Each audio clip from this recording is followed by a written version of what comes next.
श्री नवनाथ भक्तिसार अध्याय 2 दत्तप्रभूंचा मच्छिंद्रनाथांना उपदेश. श्रोत्यो, या अध्यायाची फलश्रुती जी आहे ती अशा प्रकारे आहे की जर आपण या अध्यायाचे नित्य श्रवण केले, पठन केले तर अपार धनप्राप्ती होऊन आपला विजय नक्कीच होईल. अध्यायाला सुरुवात होते. श्री गणेशाय नमः. भगवान शंकर व दत्तात्रेय मंदराचलाची शोभा पाहत बद्रिकावनाचे सौंदर्य न्याहाळत मणिकर्णिकेच्या तीराने जात होते. एके ठिकाणी भगवान श्रीकृष्ण नामाचा मंद ध्वनी ऐकू येऊ लागला. त्यामुळे चकित होऊन आवाजाच्या दिशेने ते पुढे निघाले. काही अंतरावर त्यांना डोक्यावर जटाभर वाढलेला, देह अस्थिपंजर झालेला 17 ते 18 वर्षांचा लहान तपस्वी दिसला. कलियुगामध्ये मोठ्या तपस्वी बाण्याने तपश्चर्या करणाऱ्या त्या बालतपस्व्याला पाहून आश्चर्य वाटले व ते स्वतः तेथेच थांबले. श्री दत्तात्रेय एकटेच पुढे गेले. त्या बालतपस्व्यापुढे उभे राहिले व म्हणाले, हे तपी, तू एवढी घोर तपस्या कशासाठी करत आहेस?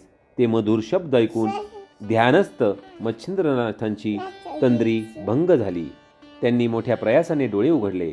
आपल्यासमोर कोणी महात्मा उभा आहे असे पाहून त्यांनी दत्तात्रेयांकडे पाहिले व त्यांना नमस्कार करून ते म्हणाले, स्वामी, मी इथे 12 वर्षांपासून तपश्चर्या करत आहे. या कालावधीत मला अद्याप एकही मनुष्य दिसला नाही आणि आज औचित दर्शन देऊन आपण माझी इच्छा काय म्हणून विचारत आहात. याचा अर्थ आपण माझ्यावर अनुग्रह करण्याच्या हेतूने येथे आला आहात. तरी कृपया आपण कोण आहात हे सांगावे. तेव्हा निज स्वरूप प्रकट करून ते म्हणाले, वत्सा, मी अत्री ऋषीपुत्र दत्तात्रेय आहे.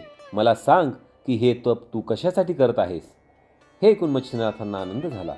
आपण गेली 12 वर्ष केलेल्या खडतर तपश्चर्येचे फळ निश्चितच मिळणार व आपली मनोकामना पूर्ण होणार हे जाणून मच्छिंद्रनाथांनी सर्व नेमधर्म सोडून दत्तात्रेयांना साष्टांग नमस्कार केला. अति आनंदाने त्यांच्या डोळ्यातून आसवांची धार लागली. ते सद्गदित होऊन म्हणाले, महाराज, आपण ब्रह्मदेव, श्री विष्णू व श्री शंकरांचे परिपूर्ण सर्वसाक्षी सर्वज्ञ असे अवतार आहात. तरी माझ्यावर कृपा करावी व माझा अंगीकार करावा. हे ऐकता क्षणी दत्तात्रेयांनी त्यांना वर उठवले. आपला वरदहस्त मच्छिंद्रनाथांच्या डोक्यावर ठेवत ते म्हणाले की मी असताना काळजी कसली करतोस, असे म्हणून त्यांना दिव्य मंत्राचा उपदेश केला. त्यामुळे मच्छिंद्रनाथांच्या मनातील द्वैतभावाचे समूळ उच्चाटन झाले. भेदबुद्धी नष्ट झाली. त्यांचे सगळे अज्ञान नाहीसे झाले. त्यांना सगळीकडे ब्रह्मप्रत्ययास येऊन तो सर्वज्ञानी झाला. त्यावेळी दत्तात्रेयांनी त्यांची परीक्षा घेण्याच्या हेतूने त्यांना विचारले, मच्छिंद्रनाथ, सांग बरे, भगवान विष्णू आणि शंकर यांचे वास्तव्य कोठे आहे? मच्छिंद्रनाथ म्हणाले, गुरुदेव, आता मला सर्व ठिकाणी ईश्वस्त दिसून येत आहे. जे जी दृष्टी येते त्या ठिकाणी ईश्वरत्व भरून राहिला आहे. हे ऐकून दत्तात्रेय प्रभूंना समाधान वाटले. मच्छिंद्रनाथ सर्वज्ञानी झाले आहेत याबद्दल त्यांची खात्री झाली. त्यांना घेऊन दत्तात्रेय भगवान शंकरांकडे गेले. त्यांना पाहताच शंकरांनी हा पूर्वजन्मीचा कवी नारायण आहे हे ओळखून त्यांनी त्याला प्रेमभराने आलिंगन दिले व दत्तप्रभूंना म्हणाले, मच्छिंद्रनाथांना सर्व विद्या प्राप्त झाल्या पाहिजेत. त्यांना वेदाचे ज्ञान अवगत झाले पाहिजे. सर्व सिद्धींची माहिती झाली पाहिजे. याला मंत्राचे बीजपाठ सांगा. आता नाथ संप्रदायाचा आरंभ होऊ द्या. भगवान शंकरांचे म्हणणे मान्य करून दत्तप्रभूंनी पुढील 6 महिन्याच्या कालावधीत मच्छिंद्रनाथांना सर्व कला, विद्या, मंत्र, तंत्र आणि अस्त्रादिकांचे अमोघ ज्ञान दिले. त्यांना अनेक देवतांची तसेच ग्रहांची वरदाने आणि त्यांचे बले मिळवून दिले. अशा प्रकारे त्यांना भक्ती संपन्न केल्यानंतर दत्तप्रभूंनी संप्रदायाच्या परंपरेनुसार योगाची दीक्षा व नाथ ही संज्ञा दिली. शैली, शृंगी आदी अधिकारदर्शक अलंकार त्यांच्या गळ्यात घातले. तोच कान फाडून त्यात नाथपंथांची भूषणे घातली आणि संप्रदाय चालवण्यासाठी व वाढवण्यासाठी आवश्यक ते सर्व अधिकार दिले. तो सर्व कार्यामध्ये पारंगत झालेला पाहून दत्तप्रभू स्वस्थानी निघून गेले. भगवान शंकरांची आज्ञा घेऊन मच्छिंद्रनाथ तीर्थयात्रेसाठी दक्षिणेकडे निघाले. भगवान शंकर ही कैलासावर निघून गेले. शाबरी विद्येची निर्मिती आपण पाहणार आहोत आता कशा प्रकारे झाली. तीर्थयात्रेला तीर्थ पाहत मच्छिंद्रनाथ सप्तशृंगी येथे आले.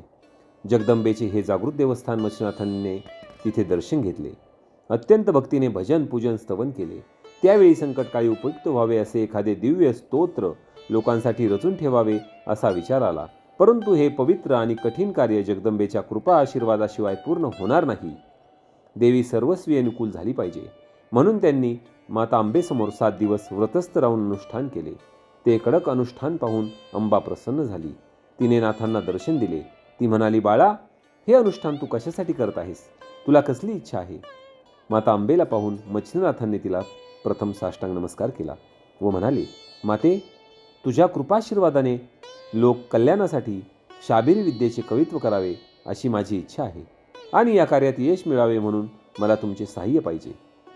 मच्छिंद्रनाथांचे मनोगत जाणून देवीने कृपाशीर्वाद दिला व त्यांना घेऊन ती मार्तंड पर्वतावर निघून गेली. पर्वतावर एक मोठे झाड होते.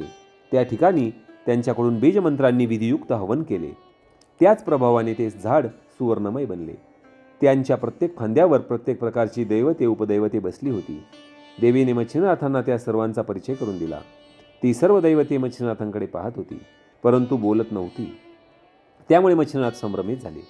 त्यांना पाहून देवी म्हणाली, या सर्व देवता तुला वश होऊन विद्यामंत्र देतील, परंतु त्यासाठी मी सांगते तसे कर. तू येथून ब्रह्मगिरीला जा. त्या ठिकाणी अंजनी पर्वत आहे.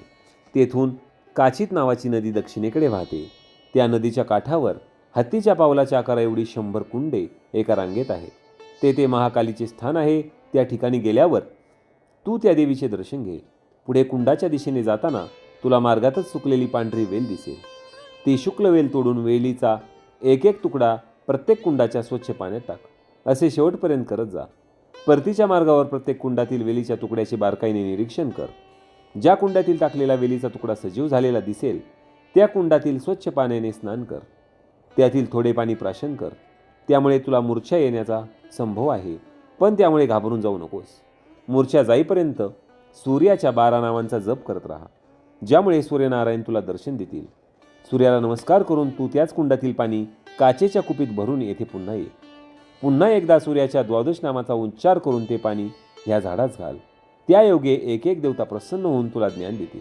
हे काम एका खेपेत झाले नाही तर 6 महिन्यापर्यंत अशाच खेपा घाल. त्यात अपरंपार कष्ट असले तरी धीर सोडू नको. मी सदैव तुझ्या पाठीशी आहे. अशा प्रकारे मच्छिंद्रनाथांना आशीर्वाद देऊन देवी स्वस्थानी निघून गेली. अंबेच्या उपदेशाप्रमाणे अथक परिश्रम करून प्रत्येक खेपेत एक याप्रमाणे झाडावरील सर्व दैवते प्रसन्न करून घेतली. प्रत्येकाने त्यांना आपापली विद्या दिली. अशा प्रकारे मच्छिंद्रनाथांनी 6 महिन्यात शाबरी विद्या नावाच्या स्वतंत्र काव्यरूप ग्रंथाची निर्मिती केली. अंजन पर्वतावरील आपले कार्य पूर्ण झाल्यावर ते सर्व प्रकारचे सामर्थ्य अंगी प्राप्त झालेले मच्छिंद्रनाथ तीर्थयात्रा करत बंगाल देशातील चंद्रगिरी नावाच्या गावात गेले.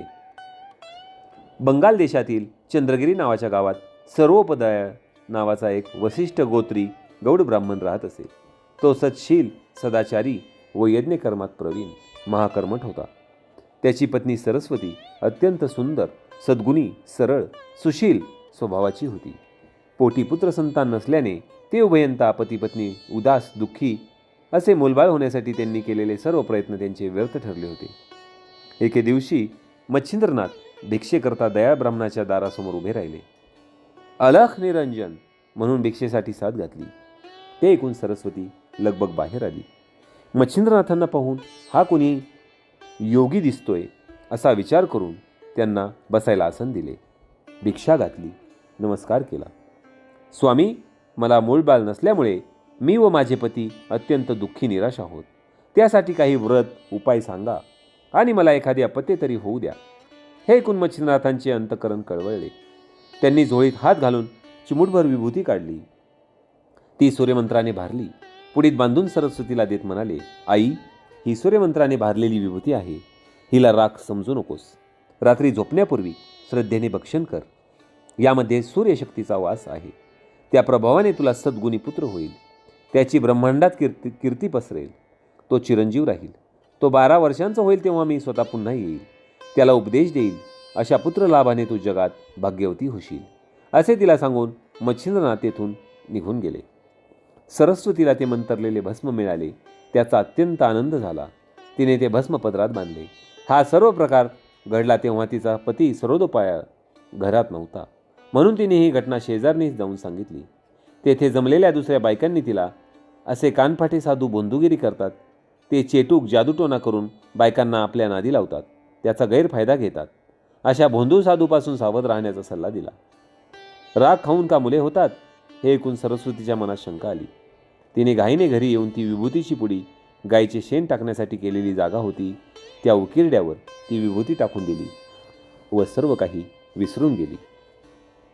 तर श्रोतेहो, श्री नवनाथ कथासारचा अध्याय 2 इथे समाप्त झाला आहे.